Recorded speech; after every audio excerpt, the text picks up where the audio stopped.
يا آمنة بشراك سبحان من أعطاك لحملك بمحمد رب السماء هناك. رمضان ثالث شهرك يا آمنة يا سعدك الله يجمع شملك بسيد الأملاك. ولد الحبيب مفطونا مكحلا ومدهونا وحاجبا مقرونا ونوره كساك. يا آمنة بشراك سبحان من أعطاك لحملك بمحمد رب السماء هناك. أعوذ بالله من الشيطان الرجيم.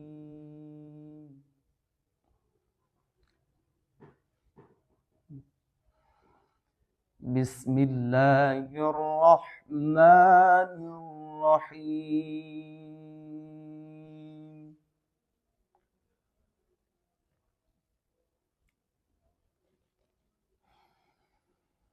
هو الله الذي لا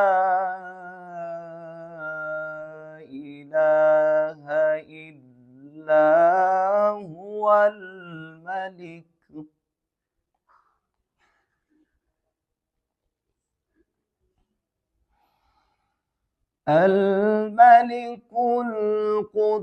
القدوس السلام المؤمن المهيمن العزيز الجبار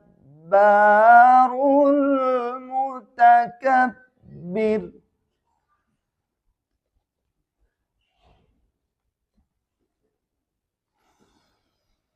المؤمن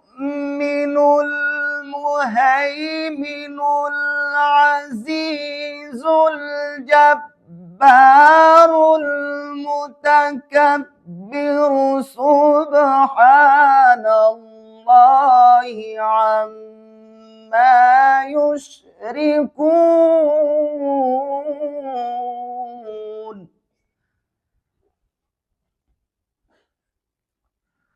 هو الله الخالق البارئ المصور له الأسماء الحسنى.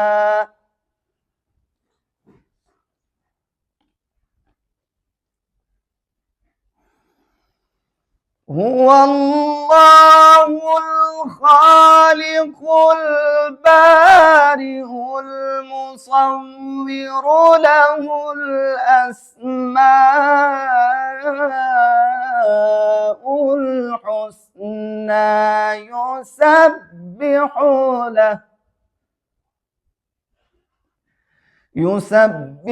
له ما في السماوات والأرض وهو العزيز الحكيم.